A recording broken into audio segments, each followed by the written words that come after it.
Nuevamente saludos a todos y bienvenidos a otro tema del módulo de anatomía. En esta ocasión vamos a tratar la estructura general y la conformación del sistema esquelético y el sistema articular. Los dos van de la mano, los dos están relacionados. Esto como preámbulo o como base para entender las secciones siguientes en las que se hablará de la osteología, es decir, de los respectivos o del respectivo estudio de cada uno de los huesos del cuerpo.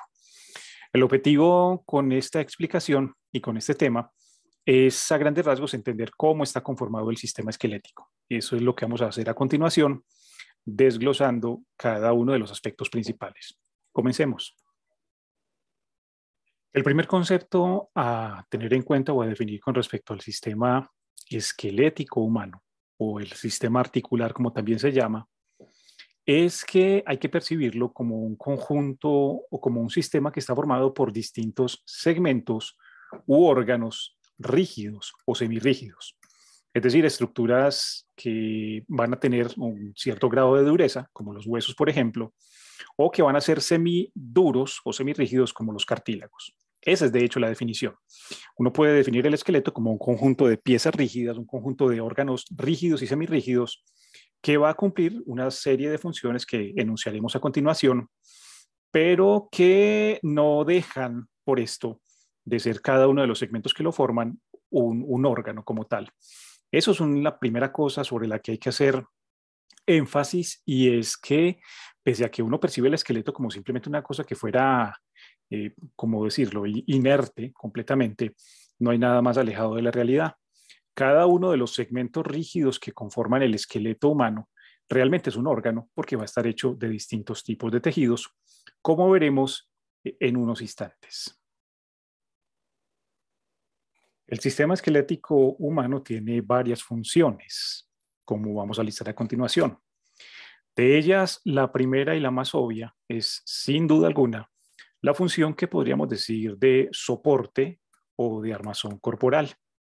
Y para ilustrar precisamente ese concepto, pues estamos poniendo esta imagen, la que están viendo en pantalla, en la que se puede ver exactamente cómo el esqueleto, o se puede ver un ejemplo más bien, de cómo el esqueleto hace las veces del andamiaje o la estructura del cuerpo. Obviamente lo que se está viendo en esta imagen no es un esqueleto, pero se entiende la idea. Este edificio, esta construcción, pues independientemente de lo que se le ponga por fuera o de las cargas que vaya a soportar, tiene que ir precisamente basado en una estructura, en un armazón que soporte absolutamente todo. El esqueleto humano pues hace exactamente la misma función dentro del cuerpo humano. De hecho, para efectos prácticos, lo que podemos hacer en esta imagen es reemplazar precisamente las paredes y todo lo que teóricamente soporta el edificio, pues por los músculos o por los órganos que eventualmente van a ir en el cuerpo. Todos estos órganos y todas estas estructuras pesan y tienen de alguna manera que ser o estar soportados en algo que las mantenga levantadas del piso en contra de la fuerza de la gravedad. Esa es precisamente lo que hace el esqueleto con su función de ser el soporte principal del cuerpo o el armazón principal del cuerpo. En última instancia, todos los órganos y absolutamente todo va a estar construido sobre el esqueleto y de una u otra manera estará descargando su peso, estará soportando su peso, la carga sobre todo el esqueleto como conjunto en general. Entonces decimos que la primera función es precisamente la de soportar las distintas estructuras, los distintos órganos que tiene el cuerpo. Esa función es cierta para los músculos, como se está viendo aquí, como cuyos tendones y cuyos puntos de unión se hacen al esqueleto, pero también para ciertas vísceras y ciertos órganos que estarán cargados también, en última instancia, por el esqueleto humano. La segunda función que tiene el esqueleto humano está relacionada con la protección de órganos o protección de vísceras. Aquí hay que hacer un pequeño paréntesis y aclarar que cuando nosotros utilizamos el término víscera, realmente a lo que estamos haciendo referencia es a un órgano que está de hecho contenido en una cavidad del cuerpo, en un hueco, en una cavidad. Pues bien, el esqueleto humano, en la conformación o en la estructura que tiene, delimita varias cavidades o forma varias cavidades, varias oquedades que van a contener, pues obviamente, vísceras, es decir, órganos, distintos órganos. Por ejemplo, en esta imagen se aprecian, de hecho, las 4 cavidades principales que tiene el cuerpo humano. Por ejemplo, las 2 cavidades anteriores, que se denominan respectivamente cavidad torácica a la primera y cavidad abdominopélvica a la segunda, son huecos o estructuras o oquedades más bien que sostienen órganos. Es probable que muchas personas sepan ya que dentro de la cavidad torácica, por ejemplo, se encontrarán los pulmones o se encontrará el corazón y algunos otros órganos. Asimismo, en la cavidad abdominal pues encontrarán órganos como el hígado, los intestinos, etcétera, etcétera. Pero la cuestión es que estas 2 cavidades, mayormente la torácica, pero la abdominal sin duda alguna también, están delimitadas por huesos. Yo creo que es más evidente de pronto en la torácica ver lo que estamos diciendo en este apartado.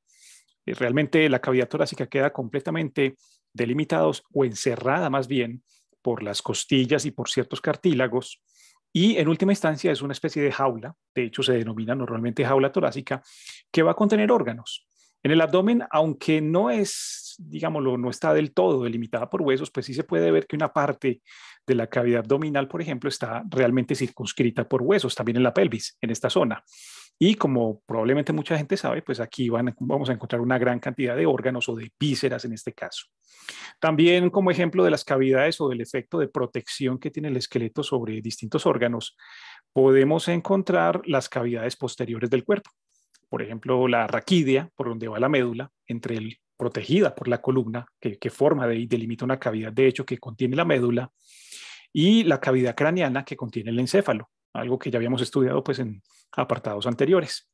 La cuestión es que estas cavidades pues ilustran precisamente la función que estamos diciendo que tiene el esqueleto, y es la de proteger órganos, en cierta manera albergarlos, guardarlos y protegerlos eventualmente contra traumatismos o algún tipo de agente externo que los pueda dañar en determinado momento. Esa sería la segunda función del esqueleto: protección de vísceras, protección de distintos órganos.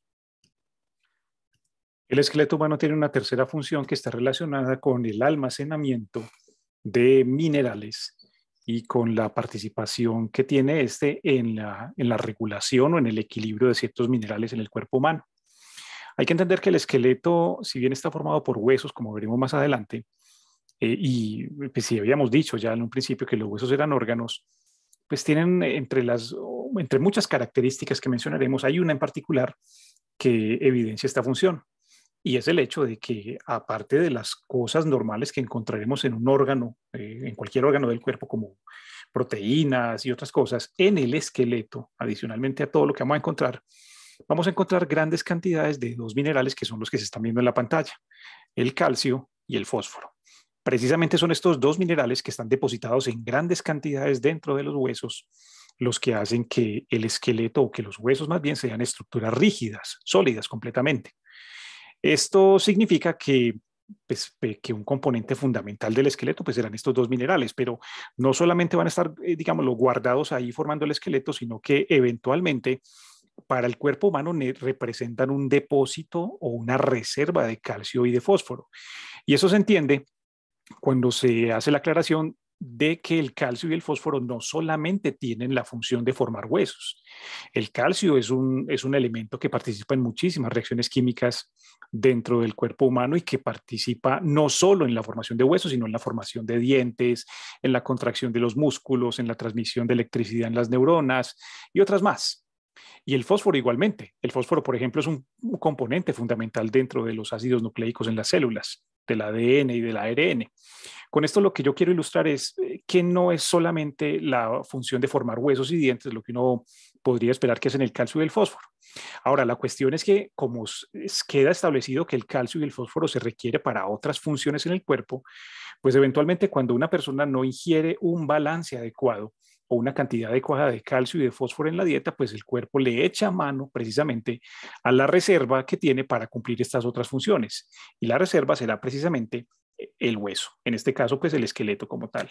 Esa sería la otra función entonces que tiene el esqueleto: servir de depósito y de reserva de minerales, particularmente calcio y fósforo, que serán utilizados en caso de que el cuerpo lo requiera en determinado momento. Podemos decir que tiene el esqueleto humano está relacionada con la locomoción, es decir, con la capacidad que tiene el cuerpo para desplazarse en el espacio o para moverse de un punto a otro. Si bien hay que hacer énfasis o por lo menos aclarar que la locomoción no depende enteramente del esqueleto, sí es muy claro de todas maneras que el esqueleto y la forma en que están unidos sus distintos segmentos, pues es lo que permite precisamente que el aparato locomotor en general, que va a incluir no solo el esqueleto y las articulaciones, sino también los músculos que se relacionan con ellos, pues cumpla su función. Sin el esqueleto, obviamente, y sin las articulaciones que están formando todo el esqueleto, que están uniendo los distintos huesos del cuerpo, pues simplemente el aparato locomotor no podría funcionar. Entonces decimos que la cuarta función que tiene el sistema esquelético estará relacionada con ser parte del aparato locomotor y permitir precisamente el desplazamiento del cuerpo de un punto a otro en el espacio. Hay una quinta función que está relacionada con los huesos y con el esqueleto en general, y es la fabricación de las células de la sangre, de los elementos formes o de los elementos corpusculares que mencionamos alguna vez que contenían o que estaban en la sangre. Estas células de la sangre, es decir, los glóbulos rojos, los glóbulos blancos, las plaquetas, que alguna vez en una lección anterior estudiamos y vimos las funciones que tenían, nacen principalmente dentro de los huesos, en cierto tejido que ya mencionaremos más adelante cómo se llama y qué características tiene, que los forma, la médula ósea, propiamente la médula roja. Al interior de todos los huesos, y más que todo de ciertos tipos de huesos, sobre todo en el adulto, vamos a encontrar distintos tipos de tejidos conectivos también, uno de los cuales es la médula, que se encarga precisamente de ser el sitio donde nacen, se reproducen y se van liberando prácticamente toda la vida las distintas células que hacen parte de la sangre. Este es el sitio de nacimiento de las células sanguíneas y esa es la quinta función precisamente, la formación de las células sanguíneas. Y una última función muy curiosa, por cierto, que tiene el esqueleto, está relacionada con la capacidad de sentir, de percibir vibraciones en general. Es algo que en medicina se conoce con el nombre de palestesia o sensibilidad profunda y está relacionada precisamente con el hecho de que como el esqueleto está formado por estructuras sólidas, pues por física se recordará que las estructuras sólidas transmiten mucho mejor las vibraciones y las ondas sonoras que un medio acuoso o que un medio gaseoso. Pues bien, el esqueleto es capaz de transmitir vibraciones. Si se pone, por así decirlo, un aparato vibrante como un diapasón que genera vibraciones sonoras y se pone directamente en una superficie ósea, a través de los huesos, las vibraciones son transmitidas y finalmente captadas por el cerebro. ¿Sí? Esto es lo que significa precisamente que el esqueleto tiene funciones sensoriales o funciones sensitivas también. Y con respecto a la conformación anatómica del esqueleto, que es lo primero que vamos a revisar, la conformación macro, anatómicamente macroscópica, vamos a decir que en el esqueleto vamos a encontrar aproximadamente unos 206 huesos. Esta cuenta da 206 siempre y cuando se tengan en cuenta los pequeños huesos del oído que usualmente no se estudian, digámoslo así, en detalle con sus partes, pero que también sin duda alguna hacen parte del esqueleto humano. Y quizás sea la razón por la que no se incluyen en la cuenta es precisamente el tamaño, ¿no? Que comparativamente con otros huesos, como el fémur, como el esternón, etcétera, pues obviamente son mucho más pequeños, pero eso no significa que no hagan parte del esqueleto. Esos pequeños huesecillos son los que están dentro del oído medio y le permiten a una persona pues captar las ondas sonoras y ser transmitidas al cerebro. Estarían ubicados precisamente en el oído medio, pero como dijimos, son tan pequeños que no los incluimos en la cuenta general del esqueleto, aunque pues obviamente hacen parte también del esqueleto por ser estructuras óseas. Ahora bien, entre esas estructuras que van a conformar el esqueleto, y pese a que, como veremos más adelante, vamos a encontrar varios tipos o varias clases diferentes de tejidos conectivos, podemos decir a grandes rasgos que en el esqueleto vamos a reconocer dos porciones. Todos los segmentos rígidos o toda la porción rígida o la parte dura del esqueleto estará formada por huesos, los 206 que mencionamos hace unos instantes, incluyendo los del oído. Y todos los componentes semirrígidos estarán hechos básicamente por cartílago, los componentes blandos. De hecho, tradicionalmente A la porción, a los huesos como tal, se les conoce como porción dura del esqueleto, también es posible llamarlos de esa manera, y a los cartílagos se les conoce como la porción blanda del esqueleto. De hecho, hay que hacer la aclaración que pues, si bien en el esqueleto existen porciones de cartílago, es decir, porciones blandas, por lo menos en el esqueleto del adulto no son la mayoría. Aquí en esta imagen se pueden ver pues, los huesos, las distintas porciones duras y los sitios donde normalmente en el esqueleto, asociados al esqueleto, vamos a encontrar pues, cartílagos. Aquí aparecen en colorcito.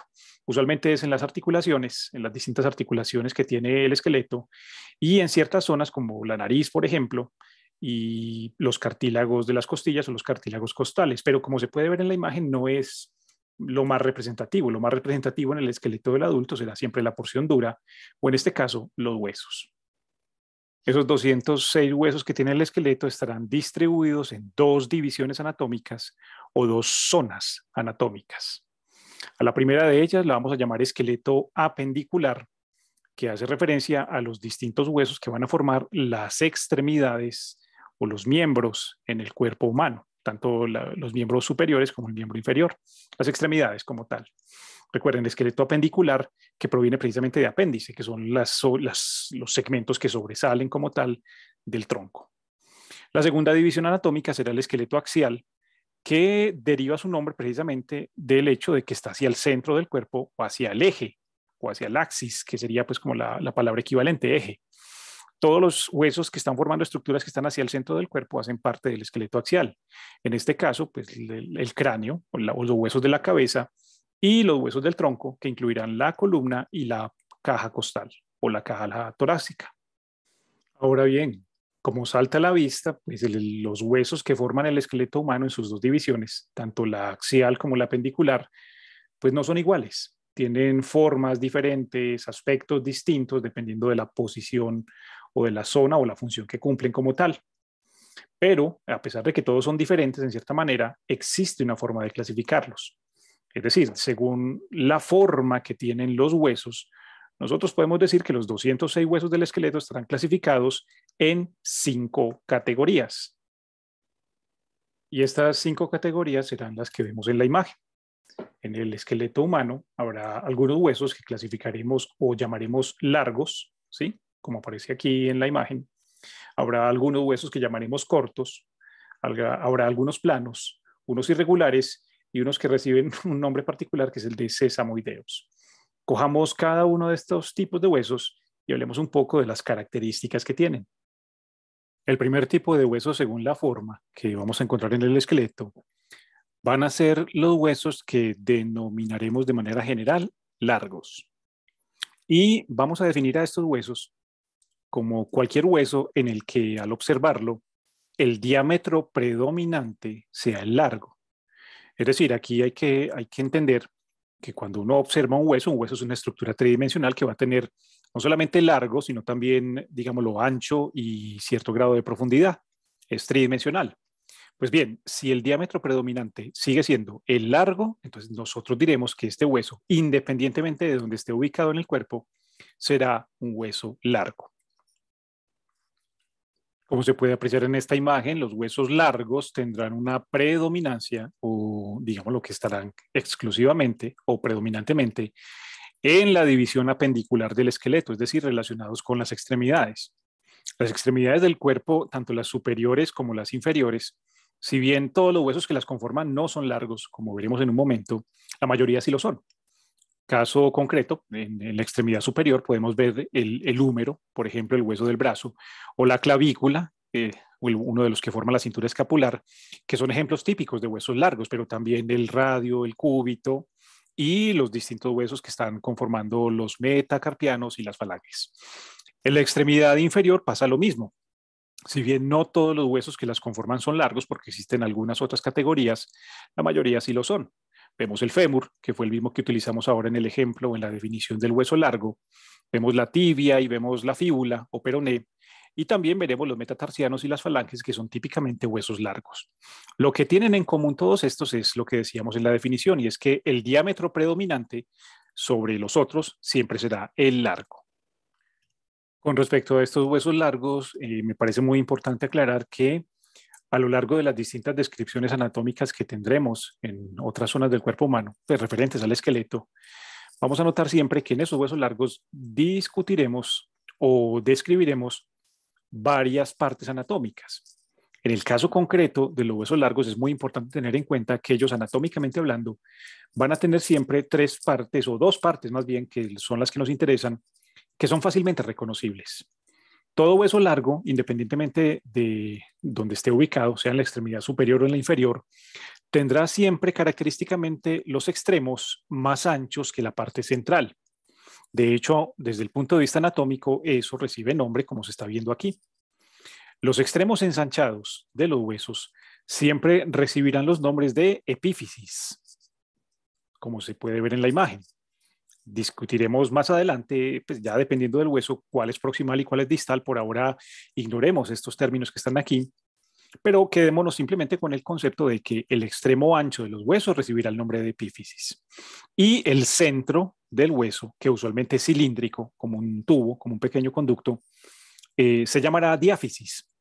A veces a la diáfisis también la llamaremos cuerpo del hueso, pero en términos generales, desde el punto de vista anatómico, pues el término correcto para llamarlo, según el contexto en el que lo estamos mencionando en este momento, será el de diáfisis.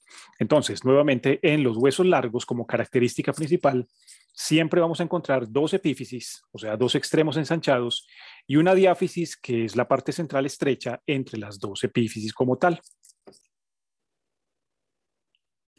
También mencionemos que los huesos largos tendrán otra característica, particularmente dentro de la diáfisis, dentro del cuerpo, y es que son cocos, son completamente, decíamos ahora que eran cilíndricos, pero es porque precisamente adentro hay un espacio grande que se conoce con el nombre de conducto medular o canal medular, que estamos señalando aquí en la imagen, que tiene varias funciones. Una de ellas es albergar un tejido que llamaremos médula. Más en unos instantes hablaremos de ella. Pero sobre todo tienen la razón de ser de esta cavidad dentro de los huesos largos es precisamente reducir el peso que pueda tener el hueso. Hay huesos en el esqueleto que son muy grandes y bastante robustos, como el fémur, por ejemplo, el hueso del muslo, que si fuera completamente sólido, completamente compacto, pues sería una estructura demasiado pesada que haría que el esqueleto tuviera una forma, digámoslo así, o una biomecánica completamente distinta. Entonces, digamos lo que los huesos largos pues tienen o son huecos por dentro precisamente para reducir el peso efectivo y hacerlos mucho más eficientes en cuanto a la función de soporte y a la función de movimiento que le prestan al cuerpo en general. Según la forma, también podemos decir que en el esqueleto habrá huesos que llamaremos cortos.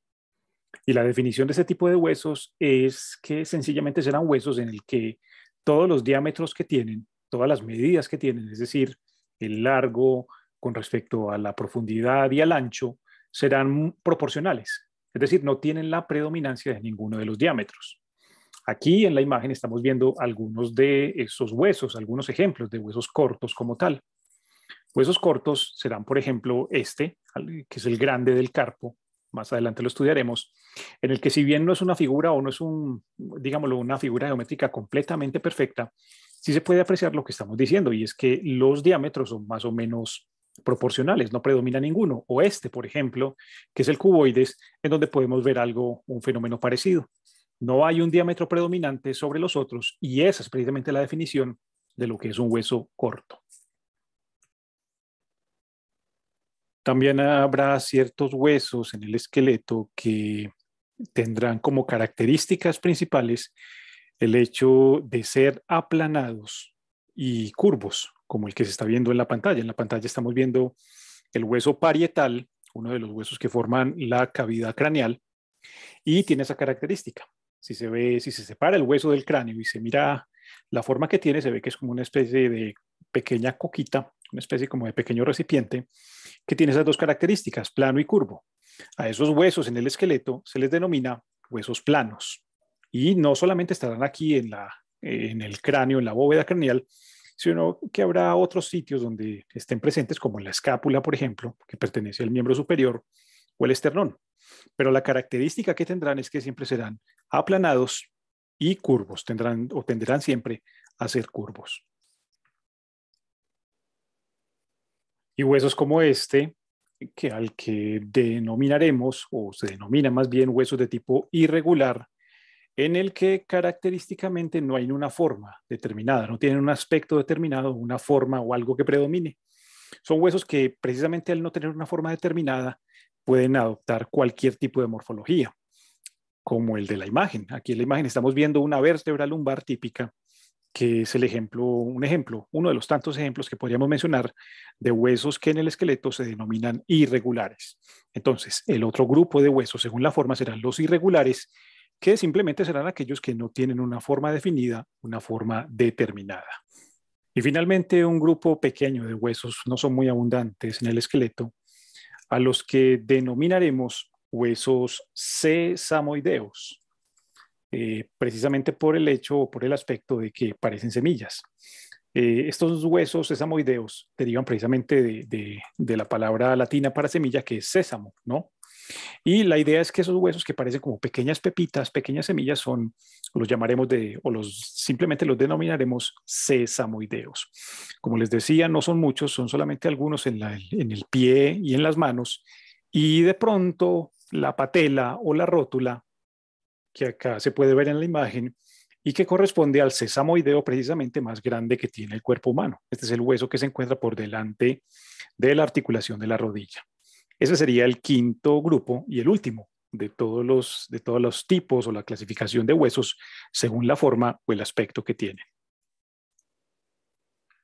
Hay un detalle muy importante en los distintos huesos del esqueleto humano, hablando pues desde el punto de vista macroscópico de anatomía macro, y es el que tiene que ver con respecto a lo que denominaremos reparos óseos o simplemente accidentes óseos, que es el otro nombre también que tiene. Para explicar qué son o para definir qué son, yo quisiera que se viera la imagen que está proyectada en la pantalla para hacer notar que la superficie de los huesos no es completamente lisa ni plana. Es decir, el hueso puede tener algunas zonas donde realmente sí sea aplanado, completamente liso, pero en la mayoría de los casos la superficie de los huesos, como se puede ver aquí, tiene pequeñas irregularidades, pequeñas o grandes irregularidades, como crestas, relieves o distintos puntos. Este surco, por ejemplo, que está aquí, o estas prominencias que se marcan sobre esta superficie, o este promontorio que se ve aquí, etcétera, etcétera. Es decir, sobre toda la superficie de los huesos existen irregularidades que van a veces desde pequeñas rugosidades hasta depresiones o elevaciones grandes o salientes. A ese tipo de irregularidades que son comunes prácticamente en todos los huesos, los vamos a denominar reparos óseos. Acá tenemos nuevamente la imagen de una vértebra típica para ilustrar precisamente el aspecto que tienen los reparos.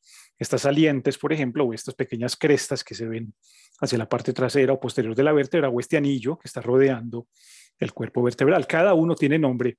Y lo importante con todos los reparos óseos es que todos, prácticamente todos, son puntos de referencia anatómicos. Y además de eso, son los sitios de donde se van a unir, o a donde se van a unir más bien, los músculos esqueléticos y las articulaciones como tal. Al final de cuentas, una de las funciones que decíamos que tenía el esqueleto al principio era de soportar cosas, permitir de hecho que los músculos se unieran.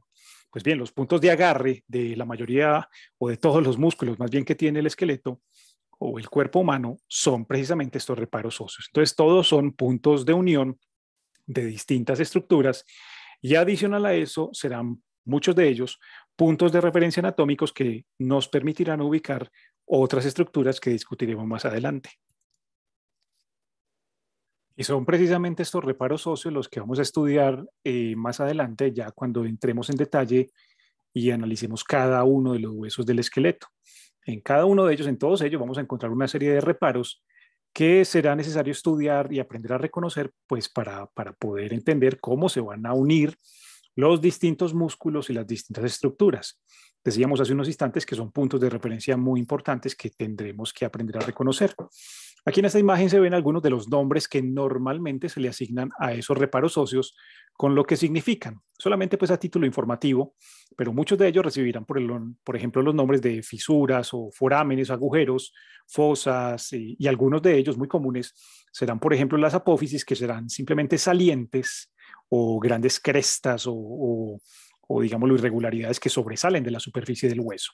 Como sea, todos, absolutamente todos, entran en la categoría de reparos óseos y eventualmente con todos o todos estos nombres que están viendo aquí los vamos a oír en varias oportunidades cuando, como les decía, analicemos cada hueso por separado. Muy bien, y hasta este punto hemos analizado entonces la conformación macro, los aspectos más importantes desde el punto de vista macroscópico que tiene el esqueleto humano. Ya una vez habiéndolos mencionado y habiendo explicado someramente cada uno de ellos, vamos a centrarnos en la parte micro, es decir, en la parte ya pequeña, hablando ya propiamente de tejidos y propiamente de células. Y para esto, lo que vamos a decir es que en la conformación histológica del esqueleto, es decir, en los tejidos que forman el esqueleto, lo que vamos a encontrar predominantemente es que el esqueleto va a estar formado principalmente por tejido conectivo, por tejido conjuntivo. Ahora es claro que no será el típico tejido, pues por lo menos no en todos los casos, el típico tejido conectivo que hemos venido estudiando hasta ahora, pero sí es muy importante decir desde ya que desde el punto de vista histológico, el esqueleto es una estructura que está hecha prácticamente o predominantemente de tejido conjuntivo o de tejido conectivo. Y dentro de esos tejidos conectivos, o los tejidos más bien que van a formar al esqueleto, vamos a encontrar 4, que son los que vamos a estudiar con cierto grado de detalle. El primero de ellos será el tejido óseo, que es un tejido conectivo especializado, ya hablaremos de él. El tejido cartilaginoso, que será otro tejido conectivo especializado también. El tejido medular, o llamémoslo simplemente la médula ósea, sí, ya hablaremos también de ella. Y las coberturas, que realmente la que más me interesa que reconozcamos es el periósteo, también un tejido conectivo. Vamos a coger cada uno de estos y vamos a analizarlo o vamos a estudiarlo con cierto grado de detalle. Recuerden que en común, todos tienen en común que son tejidos conectivos o tejidos conjuntivos. El esqueleto es una estructura realmente hecha principalmente de tejido conectivo. El primer tipo de tejido conectivo que encontraremos dentro del esqueleto será el tejido óseo, que también lo podemos llamar o lo podemos denominar hueso. Ya habíamos dicho que esta es precisamente la que forma o el que forma la porción dura de los huesos, la porción dura más bien del esqueleto como tal. Si vamos a definir qué es el tejido óseo que forma el esqueleto, lo primero que tenemos que decir, que ya lo habíamos mencionado hace un instante, es que es un tejido conectivo especializado. Y acá quisiera hacer un paréntesis para recordar que cuando nosotros hablamos de tejidos conectivos especializados, estamos hablando de tejidos conectivos en el que los componentes normales cambiaron y se transformaron en otra cosa.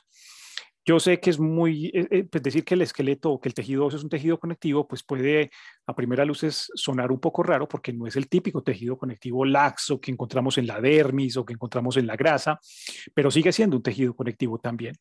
Y al ser un tejido conectivo, en este caso especializado, lo que vamos a encontrar, como en todas partes, como en todo tejido conectivo, van a ser un grupo de células que van a estar metidas o van a estar embebidas en una matriz extracelular. En el tejido óseo es exactamente lo mismo. Te repetimos nuevamente, el tejido óseo del esqueleto humano es el que forma la porción dura, lo podemos llamar también hueso, y va a ser un tejido conectivo especializado que va a estar hecho de células y de matriz extracelular. De hecho, con respecto al primer componente del tejido óseo, que serán las células, pues vamos a encontrar células como en todo tejido conectivo, pero no serán las típicas células conectivas, es decir, no vamos a encontrar los fibrocitos ni los fibroblastos, sino que encontraremos células que se han especializado precisamente para ser parte del tejido óseo. Por ejemplo, el primer tipo, la primera población celular del tejido óseo van a ser las células osteogénicas, que serán el equivalente a las células madre o células mesenquimatosas o mesenquimales que encontrábamos en el tejido conectivo normal. Son lo mismo, con la misma función. Es decir, son células que tienen la capacidad de transformarse en otras células del hueso para cumplir distintas funciones. células madre, si fuéramos a resumirlo pues de una manera mucho más sencilla. Encontraremos también un grupo de células que llamaremos osteoblastos, que serán el equivalente, por así decirlo, al fibroblasto inmaduro que encontrábamos en el tejido conectivo normal.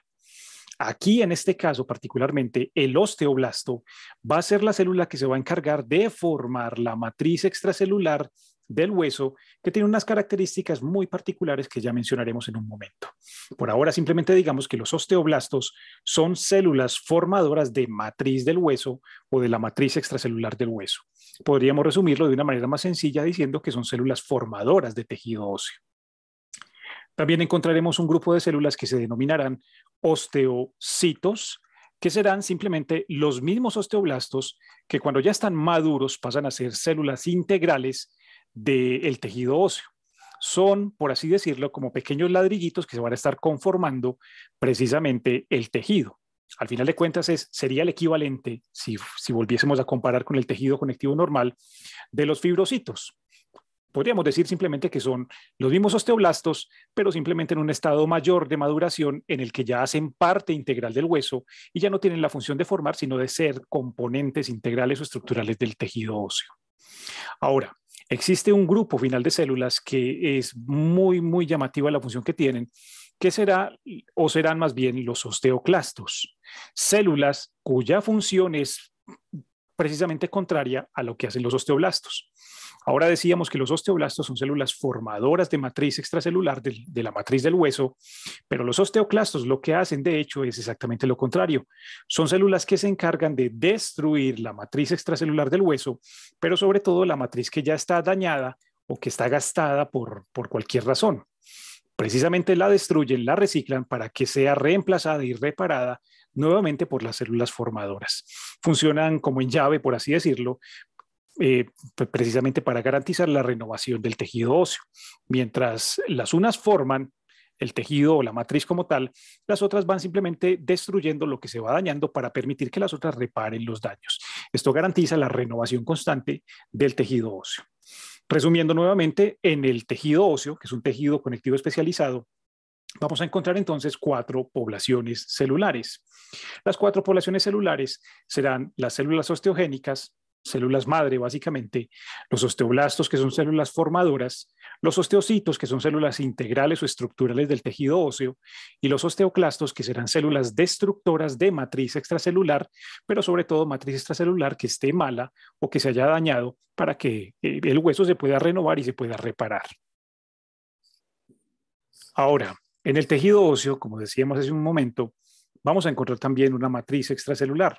Al final de cuentas es un tejido conectivo. Vamos a empezar diciendo que a esta matriz extracelular del tejido conectivo normalmente la vamos a llamar o se le va a denominar matriz osteoide. Y es una matriz extracelular con ciertas características que la diferencian de la matriz extracelular normal de cualquier tejido conectivo normal del cuerpo. Por ejemplo, en esta matriz extracelular, nosotros realmente no vamos a encontrar una cantidad muy alta de agua. Podríamos decir que el hueso no es propiamente una estructura o un tejido conectivo como el laxo, por ejemplo, que almacena o que alberga grandes cantidades de líquido. No. Vamos a encontrar sí cierta cantidad, pero mínima, por así decirlo. Adicional a eso, vamos a encontrar las fibras que se encuentran en cualquier tejido conectivo, como las de colágeno, por ejemplo, pero como característica no encontraremos fibras elásticas, o sea que no habrá básicamente elastina dentro de los huesos. Esto traducido en buen castellano significa que los huesos son estructuras muy resistentes porque de hecho tienen mucho colágeno, pero no son estructuras elásticas que se puedan eventualmente deformar y volver al estado en que estaban precisamente por la ausencia de elastina.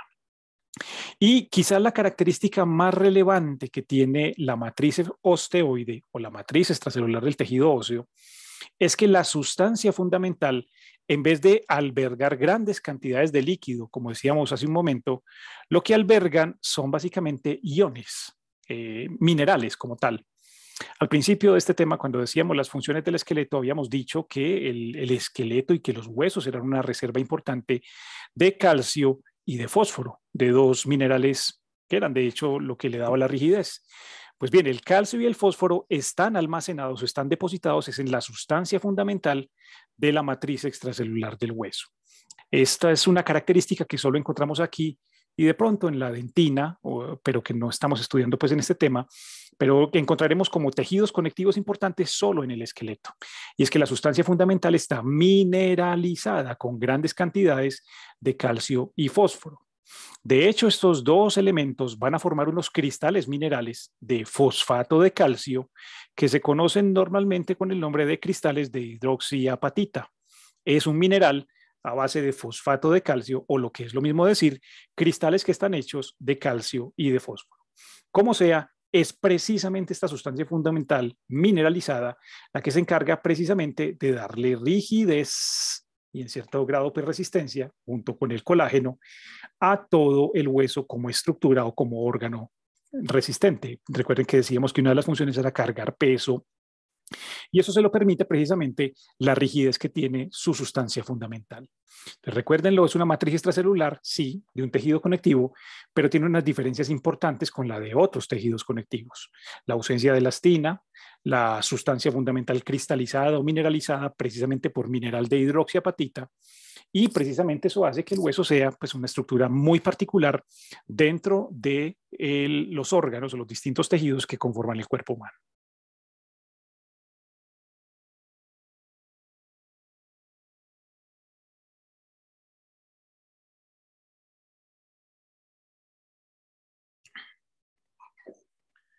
Para ilustrar lo que acabamos de decir con respecto a la conformación del tejido óseo, vamos a tomar como referencia estas imágenes que estamos viendo aquí. Acá se aprecia pues, de manera real y esquemática un hueso cualquiera del esqueleto cortado transversalmente. Y lo que se aprecia es que está obviamente formado por el tejido que estábamos mencionando, el tejido óseo. O sea, toda esta estructura, todo lo que vemos adentro, es básicamente tejido óseo. Ya enseguida hablaremos de por qué tiene ese aspecto tan particular. Pero a lo que quiero llegar es que si nosotros ampliáramos con un microscopio una porción de ese tejido óseo, lo que veríamos sería algo muy parecido, pues microscópicamente hablando, a esto que se muestra en la siguiente imagen. Aquí, por ejemplo, se ve, aunque de manera esquemática, la misma imagen de ahorita, pero ampliada, para ver el tejido óseo. Ya inclusive con este esquema que tiene un cierto grado de aumento, se pueden ver algunas de las células que lo forman. Por ejemplo, podemos apreciar en esta imagen los osteocitos, que serían estas células que estoy viendo o que estoy señalando aquí con el puntero, que aparecen, como decíamos, como integrales del hueso, como si estuvieran siendo pequeños ladrillos que están conformando la estructura ósea. Esos serían, en este caso, de hecho, los osteocitos, uno de los tipos de células que habíamos mencionado como parte del tejido óseo. Y si de manera esquemática ampliáramos esta región que estoy señalando aquí o que aparece en el recuadro, se vería algo muy similar a lo que se ve en esta otra imagen. Se ven el resto, de hecho, de las células que conforman el hueso. Aquí estaríamos viendo, pues no todas, se ven básicamente, primero que todo, los osteoblastos, que serán las células formadoras de hueso, estas pequeñas celulitas que se ven aquí en la periferia, y se ven los osteoclastos, que serán estas células grandotas que, como dijimos, lo que hacían era básicamente reciclar hueso, destruir hueso que estaba desvitalizado, que estaba dañado, para que el hueso se pudiera reformar. De hecho, en esta imagen, con este nivel de aumento, podemos ver los tres principales tipos de células que mencionábamos ahora. Vemos los osteocitos, las células estructurales, los osteoblastos, que son quienes están formando la matriz del hueso, o sea, el tejido óseo, y los osteoclastos, que son las recicladoras o las que estábamos diciendo que reabsorbían el hueso. De igual manera, en esta imagen, con ese mismo nivel de aumento, aunque es esquemática, podemos ver la matriz extracelular, que correspondería a este material que se ve coloreado aquí. Todo esto es matriz osteoide. O sea, todo esto es básicamente colágeno con lo que decíamos ahora, una sustancia fundamental que está llena de puro calcio y puro fósforo, puro fosfato de calcio o hidroxiapatita. Esto, como decíamos, es lo que hace que precisamente que el hueso sea una estructura rígida. Esta matriz osteoide está formada precisamente por estas células. Ellas simplemente lo que van haciendo es produciéndola y liberándola o secretándola. De manera que cuando la producen y la liberan por todas partes y quedan encerradas en ella, pues lo que pasa simplemente es que se convierten en la célula que llamamos osteocito o en la célula madura. Pero digamos lo que era lo que mencionamos ahora, o sea, son las mismas células o el equivalente al fibroblasto y el fibrocito siendo la una inmadura y la otra madura. Aquí es lo mismo, el osteoblasto es inmaduro y el osteocito es la célula ya madura que quedó encerrada en la propia matriz que ella misma produjo alguna vez. Esas son a grandes rasgos los componentes celulares o las células del tejido óseo y obviamente la respectiva matriz osteoide. Y volvemos nuevamente a esta imagen donde se ve otra vez el corte de un hueso. Ya sabemos que esto es básicamente tejido óseo con sus células y su matriz, pero volvemos a la imagen es para ilustrar un aspecto muy curioso que tienen los huesos del cuerpo y es que el mismo tejido óseo que forman los huesos se organiza físicamente de dos maneras, como se puede apreciar aquí. Cuando se corta un hueso, se puede apreciar que hay unas zonas donde todo el tejido óseo está pelmazado o está puesto, digámoslo así, de manera densa como tal. A esta zona en los huesos, que está hecha de tejido óseo, es decir, con las mismas células y con la misma matriz, se le conoce normalmente con el nombre de hueso compacto o también se le llama hueso cortical, que es otro nombre con el cual se menciona mucho. O también se le puede decir de hecho tejido óseo compacto, ¿no? Cuando hablamos en un hueso cualquiera, como en este, por ejemplo, que es un corte real de un hueso, aquí se puede apreciar la zona donde hay hueso compacto o hueso cortical. Cortical, pues obviamente porque está hacia la corteza, hacia afuera, hacia la parte de afuera del hueso. Pero también el mismo tejido óseo en el mismo hueso está organizado de otra manera distinta. Miren, por ejemplo, lo que pasa en la parte central, en donde el hueso, el tejido óseo ya no está apelmazado y está puesto compactamente, sino que se organiza dejando espacios o lagos. A este tipo de organización en el esqueleto se le conoce normalmente con el nombre de hueso trabecular o hueso esponjoso. Y creo pues que la analogía es clara porque se le llama esponjoso, parece de hecho una esponja. Es importante recordar que esta organización obedece en parte precisamente la función de carga que tienen los huesos. Como decíamos que ellos soportaban peso, que soportaban cargas mecánicas, pues precisamente el hecho de que un hueso tenga más o menos hueso compacto, por ejemplo, más o menos hueso cortical, lo hace más o menos resistente. Entre más hueso compacto haya, pues obviamente mucho mayor será la resistencia que tiene dicho hueso. De hecho, en enfermedades como la osteopenia o la osteoporosis, por ejemplo, más bien, en ese tipo de enfermedades los huesos se van debilitando es precisamente porque van perdiendo este patrón de organización. Paulatinamente, como consecuencia de distintos factores, entre ellos el envejecimiento y otras causas, se va perdiendo hueso cortical. Es decir, se va adelgazando el hueso cortical y eso hace que el hueso se vuelva una estructura tremendamente frágil que se pueda fracturar fácilmente. Es muy claro que este hueso trabecular pues no es resistente mecánicamente, no tolera cargas ni impactos, mientras que para que el hueso lo pueda hacer pues tiene que tener un porcentaje importante de hueso cortical. Ahora, la razón por la que existe este otro tipo de patrón de organización del hueso o del tejido óseo dentro de los huesos es porque en estos espacios es donde va a estar un tipo de tejido que es la médula ósea, la que dijimos que ahorita formaba las células de la sangre, pero ya volveremos sobre eso en un momento. Por ahora simplemente basta nos decir que el tejido óseo que hemos venido describiendo de hace unos momentos hacia acá está organizado en los huesos de dos maneras, o como cortical o como hueso esponjoso o trabecular. Habíamos dicho que en el esqueleto o asociado al esqueleto había otro tipo de tejido conectivo al que llamábamos tejido cartilaginoso, o lo podemos llamar simplemente cartílago, como normalmente se conoce. Ya en un principio, cuando estábamos en la descripción macroscópica del esqueleto, dijimos que formaba la porción blanda del esqueleto. Aquí nos resta simplemente por decir que estamos hablando de otro tejido diferente al tejido óseo como tal. El tejido cartilaginoso o cartílago, que dijimos que formaba la porción blanda, realmente es un tejido conectivo especializado también, así como el óseo, pero tiene una conformación que lo diferencia un poco en cuanto a la función y el aspecto que tiene. Vamos a decir inicialmente que ese tejido cartilaginoso pues también va a tener unas células y también va a tener una matriz extracelular. Pero rápidamente lo que vamos a decir es que aquí solo vamos a encontrar dos tipos de células que serán los condroblastos, que realmente serán las células formadoras de la matriz del cartílago propiamente, y los condrocitos, que serán las células estructurales. De hecho, si se coge una imagen o un pedazo de cartílago y lo vemos al microscopio, pues se pueden apreciar precisamente las células. Aquí están los condrocitos y los condroblastos, que son básicamente las células que se encargan de conformar al cartílago. Pero quizá una de las cosas más llamativas con el tejido cartilaginoso es propiamente la matriz, que también tiene unas características que lo diferencian y bastante, por cierto, del hueso. En la matriz extracelular del tejido cartilaginoso, vamos a encontrar pues básicamente lo mismo que encontramos en cualquier matriz extracelular de un tejido conectivo, pero hay una diferencia importante, y es que primero que todo encontramos una cantidad mayor de fibras, o una cantidad más bien muy abundante de fibras, tanto de colágeno como de elastina, es decir, resistentes y elásticas, y encontramos eso aunado a una gran cantidad de sustancia fundamental que retiene mucha agua. Esa mezcla o esa combinación de tener muchas fibras con una gran cantidad de sustancia fundamental hace que en última instancia la matriz del cartílago y por ende todo el tejido cartilaginoso se comporte como una estructura que es capaz de resistir que lo deformen, que lo presionen, que lo sometan a distintos tipos de traumatismos, a distintos tipos de deformaciones, pero que al retener agua se comporte como una especie de almohadilla o un cojín. De hecho, si una persona se toca, por ejemplo, la parte de la nariz, que es una de las zonas donde típicamente hay cartílago, puede vislumbrar lo que estamos diciendo aquí en este momento. Es una estructura que parece como mullida, no es completamente rígida, pero no es blanda ni fofa, sino que tiene cierto grado de consistencia.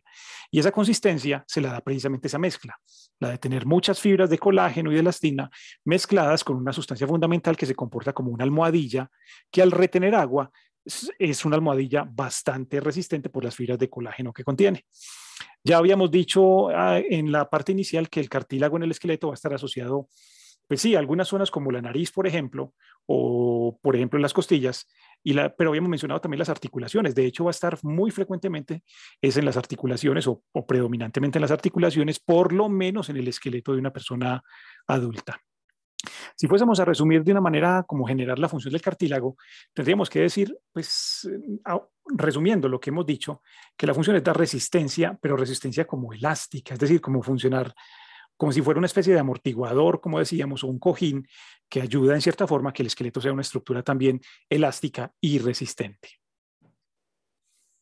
El siguiente tejido importante dentro del esqueleto, dentro de los huesos, es la médula ósea, que ya habíamos mencionado en la parte inicial. Recuerden que habíamos dicho que el esqueleto como tal estaba hecho era de puro tejido conectivo. De hecho, el tejido óseo y el cartílago son tejidos conectivos, pero este tejido también, lo que llamamos médula realmente, o a lo que llamamos médula en los huesos, va a ser a un tejido conectivo que está contenido al interior de los huesos, pero dentro de los mismos vamos a encontrar dos tipos de médula. No es igual, como se puede apreciar aquí en la imagen. Hay una médula o un tejido medular que va a estar, de hecho, en el hueso esponjoso, como se puede apreciar aquí en esta imagen.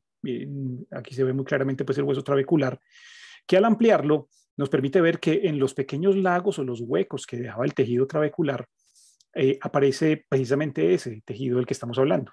Esto es lo que comúnmente se llama médula roja, que es la que, como decíamos en las funciones del esqueleto, le da origen a las células de la sangre. Esta médula roja es realmente un tejido conectivo especializado, es un tejido, de hecho, linfoide, mucho más relacionado con el sistema inmunológico. ¿Sí? Es un tejido conectivo especializado de tipo linfoide, parecido o muy similar o pariente, digámoslo así, del que encontramos en los ganglios linfáticos o en las amígdalas, como ya lo mencionamos alguna vez en el sistema linfático. Pero al interior de los huesos también encontramos otro tejido medular, otra médula, otra clase de médula, que es también un tejido conectivo y que se denomina médula amarilla, que básicamente es un tejido adiposo, es grasa como tal. Aquí se puede apreciar, de hecho, es este que está contenido principalmente en el canal medular de los huesos largos y que, como decimos, pues es netamente un tejido graso que tendrá las funciones normales que tiene un tejido graso, la de almacenar energía, rellenar, etcétera, etcétera. Resumiendo, dentro de los huesos encontramos más tejidos conectivos a los que vamos a llamar médula, pero el término médula hace referencia a dos clases de tejidos conectivos, a la médula roja, que es la que forma las células de la sangre, y a la médula amarilla, que será simplemente grasa, que está dentro de los huesos largos, como instrumento o tejido de relleno más bien para precisamente el conducto medular que mencionábamos ahora cuando estábamos estudiando los huesos largos. Y encontramos finalmente también asociados a los huesos y al esqueleto otros tejidos conectivos del cual estamos viendo el que más me interesa a mí que ustedes conozcan, sobre todo por la parte corporal. Esto es una cobertura realmente. Todos los huesos del cuerpo están recubiertos por un tejido conectivo que prácticamente los tapiza de punta a punta y que se conoce con el nombre de periósteo. Es un tejido conectivo que, como todo tejido conectivo, tendrá vasos sanguíneos, vasos linfáticos, etcétera, etcétera, pero tiene una particularidad que es la razón por la que se los menciono, y es que es altamente inervado. Es decir, está repleto de terminales nerviosas sensitivas, particularmente unas o algunas que generan un dolor tremendamente intenso. Si alguna persona se ha fracturado, por ejemplo, recordará qué tanto duele una fractura o qué tanto duele un traumatismo de tipo esquelético. La razón, una de las razones por las cuales es precisamente tan doloroso un traumatismo en el esqueleto, un golpe, como una patada, por ejemplo, en la espinilla, en la tibia, es precisamente por el hecho de que esta membrana tiene una alta sensibilidad dolorosa. Y eso, desde el punto de vista de lo que ustedes están estudiando, que es la parte de corporal, pues deberían tenerlo muy presente, porque en las terapias corporales la incorrecta manipulación de la superficie de los huesos normalmente genera dolores demasiado intensos y a veces inclusive algún tipo de daño sobre el mismo tejido.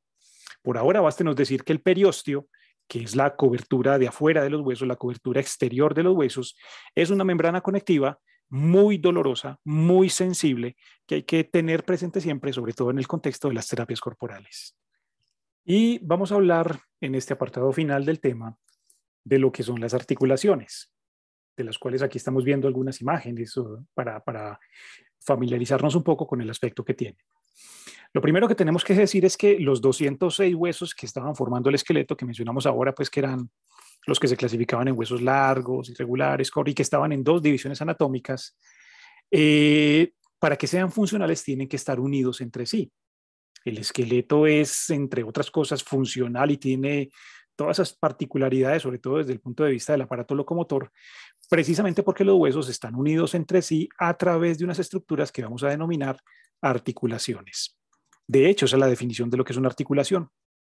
En el esqueleto, una articulación es la unión de dos o más huesos que tendrá la función no solamente de unir, sino también de, en muchos casos, permitir el movimiento de esos huesos que está uniendo, como si fueran las bisagras que unen la puerta a un marco o a una pared.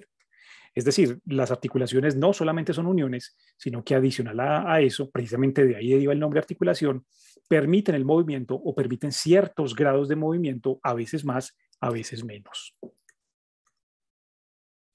Si partimos de la base de que existen aproximadamente más de 200 huesos en el esqueleto, pues entonces también la conclusión lógica es que deberán existir una gran cantidad de articulaciones para unir todos esos huesos. Y de hecho es correcta la afirmación, existen muchas articulaciones en el cuerpo. Pero todas esas articulaciones que existen se pueden clasificar en tres familias principales o en tres grupos principales de articulaciones según dos criterios que son los que vamos a utilizar nosotros para clasificarlas también. Primero, según la forma en que están construidas, es decir, según la construcción o el tipo de construcción que tiene la articulación, cómo está hecha. Y segundo, según el arco o el grado de movilidad o de movimiento que tiene la articulación. Con base en estos dos criterios, podemos decir entonces que en el cuerpo humano existirán tres clases o tres grupos principales de articulaciones.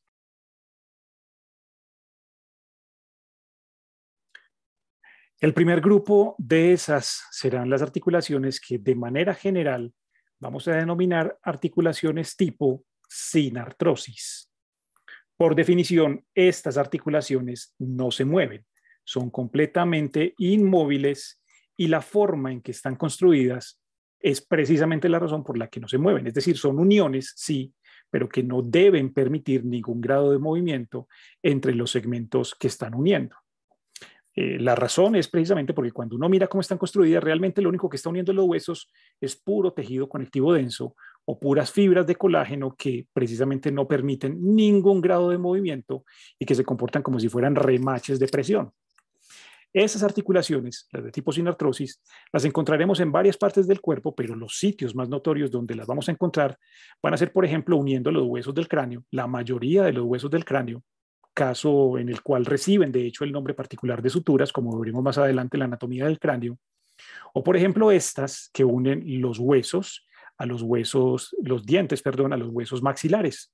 Estas articulaciones son las gonfosis, que son también un tipo de articulación de tipo sinartrosis y que es completamente inmóvil. Precisamente la funcionalidad de estos segmentos depende del hecho de que esto esté bien soldado con puro colágeno, precisamente para que no haya ningún tipo de movimiento en estas estructuras. Entonces, el primer grupo de articulaciones o la primera familia grande de articulaciones que existen en el esqueleto van a ser las sinartrosis, que por definición son puro tejido conectivo denso y no permiten ningún grado de movimiento. El segundo tipo de articulaciones o la segunda familia de articulaciones grandes que tiene el cuerpo humano son las que denominaremos articulaciones de tipo anfiartrosis o mixtas, o también llamadas fibrocartilaginosas. A estas articulaciones, o en estas articulaciones, vamos a encontrar dos características que las diferencian del grupo anterior. Primero es que la forma en que están construidas es precisamente mixta. Yo voy a encontrar tejido fibroso, entiéndanse con esto como tejido conectivo denso, y voy a encontrar cartílago, el tejido conectivo especializado del que estábamos hablando hace unos instantes, con la particularidad que tiene. Es decir, son cojines o amortiguadores muy resistentes. Pero adicional a eso, además del hecho de que están hechas de tejido conectivo denso y cartílago mixtas, son articulaciones que sí se mueven. Precisamente unen huesos, pero permiten cierto grado de movilidad. Es decir, una movilidad que es limitada, por decirlo de alguna manera. Sí se mueven, pero son semimóviles, si fuéramos a definirlo de una manera. Caso concreto, como ejemplos de estas articulaciones, encontramos las que unen los distintos cuerpos de las vértebras, que son de hecho amortiguadores muy resistentes y que permiten que la columna se mueva, o esta, por ejemplo, que es la sínfisis del pubis, que es típicamente la que permite cierto grado limitado de movimiento, sobre todo, por ejemplo, durante el parto, en el cual en la pelvis, pues la cabeza del niño tiene que pasar por esta zona y en cierta forma pues presiona y la articulación se adapta para que el bebé pueda pasar por el canal del parto. Como sea, estas son articulaciones, recuérdenlo, de tipo mixto, son fibrocartilaginosas, anfiartrosis y recuerden que tienen una movilidad limitada. Sí permiten movimiento, pero de manera limitada. Y finalmente llegamos a las articulaciones más móviles que tiene el cuerpo humano, de hecho las que se comportan realmente como bisagras o como goznes. Son las articulaciones del cuerpo que están especializadas en movimientos.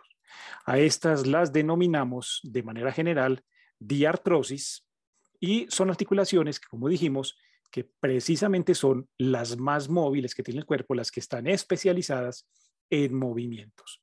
Son articulaciones que tienen un grado de construcción mucho más complejo que las dos anteriores, porque en última instancia tienen que cumplir la función no solamente de unir huesos, sino de permitir precisamente que haya libertad de movimientos. Y esa es la razón por la que entre los distintos elementos que las componen, vamos a encontrar muchas más cosas que simplemente cartílago, que simplemente tejido conectivo, sino que en muchos casos o en todos los casos de este tipo vamos a encontrar de hecho líquido lubricante y vamos a encontrar unas bolsas especiales que se encargan de que la articulación o estructuras especiales más bien que se encargan de que la articulación funcione sin ningún tipo de tropiezo. Son las más complejas desde el punto de vista de la construcción, pero es precisamente porque tienen que unir cosas y además permitir altos grados de movimiento. Estas articulaciones pues predominarán, como se imaginarán, en el esqueleto apendicular, en las extremidades. Articulaciones tales como la cadera, que es la que estamos viendo aquí, la articulación coxofemoral o de la cadera, pero articulaciones como la de la rodilla, el hombro, la muñeca, las de los dedos, son típicas articulaciones tipo de artrosis. A estas articulaciones también se les llama sinoviales, porque como decíamos ahorita, tienen precisamente un líquido, el lubricante, que es el que recibe el nombre de líquido sinovial. La cuestión es que más allá del nombre, lo que hay que recordar es que estas son las articulaciones más complejamente construidas en el cuerpo y las que tienen mayor grado de movimiento. Son realmente las bisagras del cuerpo, las que tienen el mayor grado de movimiento, las que están especializadas en movilidad. Este sería el tercer y último tipo de articulaciones.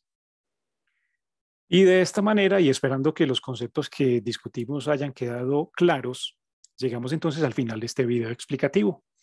Recuerden que el objetivo es básicamente entender cómo está conformado el sistema esquelético para ya más adelante en algunos otros temas hablar específicamente de zonas y de huesos en particular con las respectivas características.